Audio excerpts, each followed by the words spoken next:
Ça peut se passer n'importe où.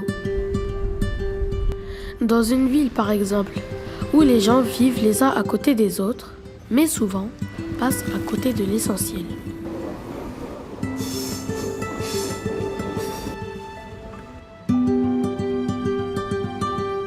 C'est pourtant possible de relier les cœurs.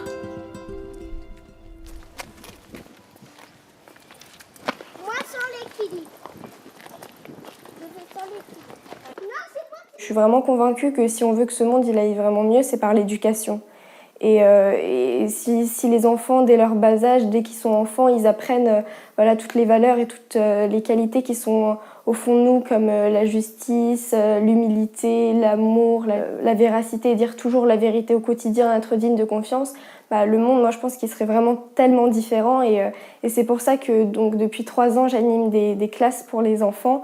Dire la vérité. Donc on a besoin de faire Donc on a besoin de faire ce qu'on dit et de dire la vérité. Et si on fait ces deux choses, on est digne de confiance. Et quand on est digne de confiance, vous savez ce qui se passe ?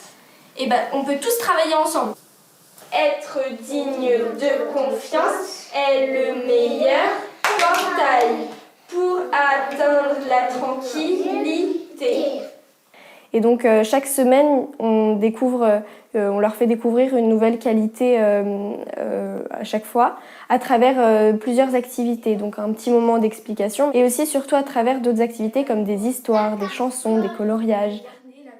Ce qui est aussi super important, c'est la parole de Dieu. Ces enfants, quand on leur parle de Dieu, on leur fait comprendre que voilà, c'est leur ami et qu'ils peuvent parler avec lui, et que s'ils ont besoin d'aide, ils savent qu'ils peuvent compter sur lui. Ils savent que voilà, quand tout va bien, c'est aussi grâce à lui. Et donc on leur fait comprendre ça, qu'il ne faut pas faire les choses en ayant peur d'avoir de la punition, mais plutôt pour s'élever et pour être proche de Dieu, pour que Dieu soit content d'eux. Et donc du coup, on leur parle de tout ça grâce à des petites prières qu'on leur apprend. Et c'est des prières qui peuvent dire par exemple « Mon Dieu, guide-moi, protège-moi ». Illumine la lampe de mon cœur, fais de moi une étoile brillante. Tu es le fort, le puissance. Je me dis, quand ils grandiront, ils seront déjà dans un bon sentier. Et c'est pour ça que j'ai voulu vraiment animer ces classes, pour sentir que voilà, entre guillemets, je sers à quelque chose aussi, et que je suis pas là juste pour regarder le temps passer, mais pour faire quelque chose de ma vie et pas laisser passer en un claquement de doigts, quoi. Nous sommes les gouttes d'un océan, et les feuilles d'un même arbre. Viens rejoins-nous dans notre quête pour l'unité. C'est une raison d'être pour toi et moi.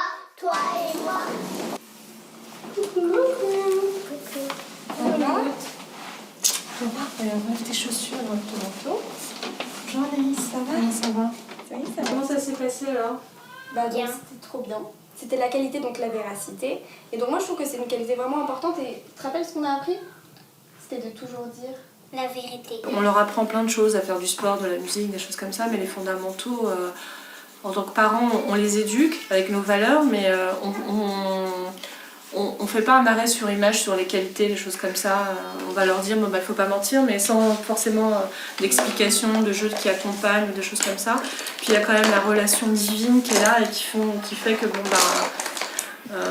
on le fait pour l'amour de Dieu, pour être aimé, pour être une personne noble, et c'est quelque chose d'extrêmement important. Et c'est bien à ces âges-là, on est en train de nourrir les racines du bel arbre qu'ils vont devenir, donc c'est extrêmement important de leur apprendre. Ce programme éducatif, il s'étend de l'enfance, donc environ 4-5 ans, jusqu'à la période de l'adolescence, plutôt la période du collège. Et donc du coup, il y a 2 programmes qui sont distincts, qui sont différents. Donc un programme plutôt pour la période de l'école élémentaire, et un autre programme qui est plus pour les 12 à 15 ans. On les appelle les pré-jeunes. Bonjour. Bonjour. Salut. Ça va ?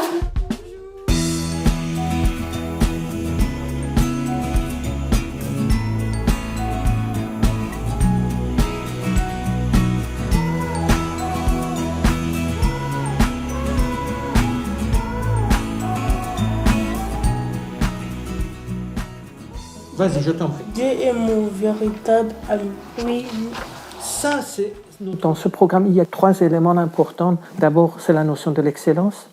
C'est que grâce à ce programme, on cherche l'excellence intellectuelle, mais aussi l'excellence spirituelle.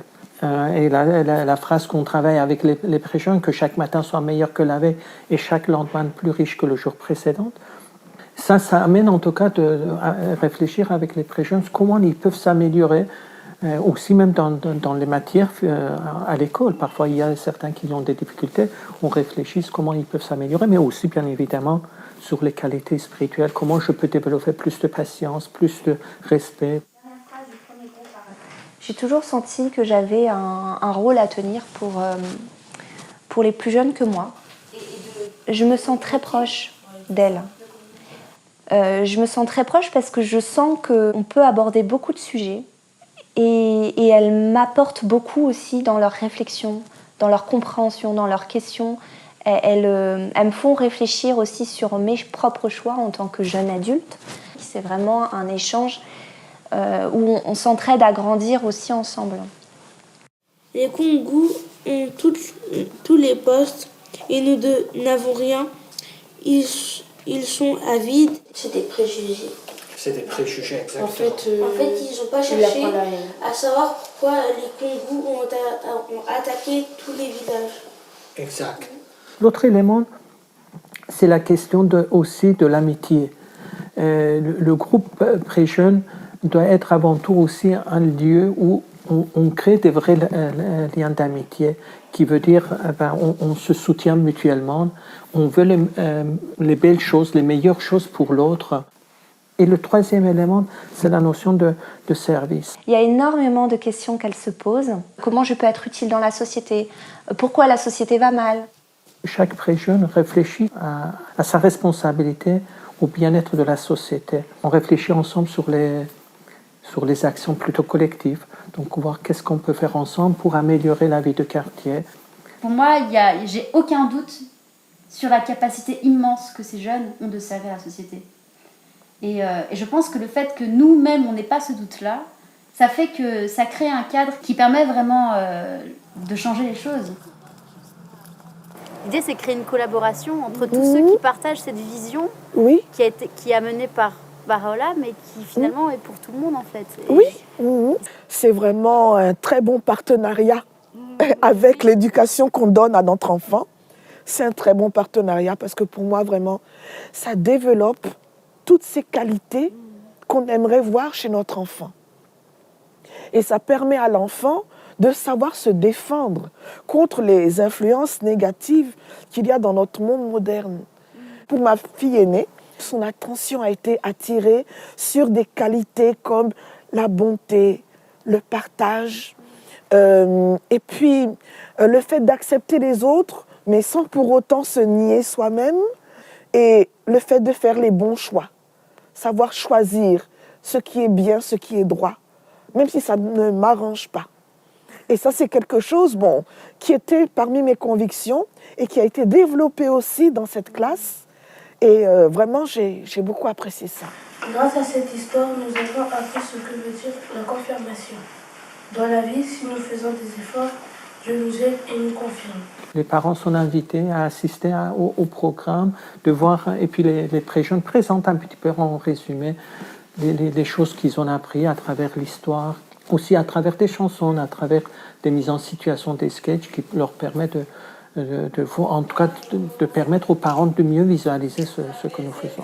Et ces interactions apportent plus de confiance, plus de proximité avec les parents.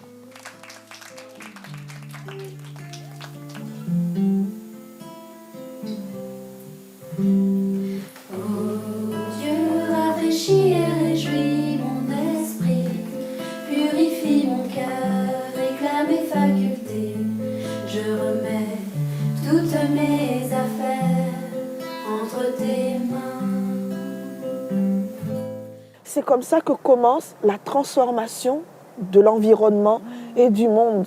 Parce que c'est nos enfants ou nous-mêmes, quand nous sommes transformés, quand nous sommes touchés, nous sommes transformés de façon positive, eh bien c'est comme ça que on va devenir meilleur, je ne sais pas, mais en tout cas, on aura évolué et c'est comme ça qu'on va peut-être pouvoir faire évoluer d'autres. Vous avez été créés pour vous aimer l'un l'autre. Vous aimez l'un l'autre. Béni est celui qui préfère son frère à lui-même. L'idée, c'est de construire une communauté qui n'est pas basée sur l'appartenance ethnique ou sur l'appartenance religieuse, mais qui est basée sur une appartenance locale, une appartenance spatiale, géographique. Plus ces activités aussi vont augmenter, plus on va se connaître les uns les autres et voir vraiment qu'on n'est pas juste des inconnus qui vivent dans la même ville, mais on est des différentes personnes d'une même famille humaine, entre guillemets. On récolte les fruits plus tard et aussi maintenant. C'est-à-dire que souvent, ce qui peut sembler décourageant, c'est qu'on a l'impression qu'on laboure et que ce sont nos arrière-petits-enfants qui vont récolter ça. C'est vrai, et c'est pour ça qu'il faut s'y mettre tôt. Mais ce qui est formidable aussi, c'est qu'on récolte les fruits tout de suite aussi. Individuellement, on récolte les fruits au sein du groupe, dans l'ambiance qui se crée, dans la joie qu'on peut partager. Ça influence sur nos vies, dans notre travail, ça influence nos vies dans nos études. Pour moi, une communauté, c'est l'ensemble de toutes les personnes avec qui on partage un but commun. Le même but de vouloir tendre vers l'unité, d'avoir une société meilleure, de travailler tous ensemble. Et on ne peut pas travailler en étant un petit comité à 3 pour travailler pour l'unité. Faut être tous ensemble.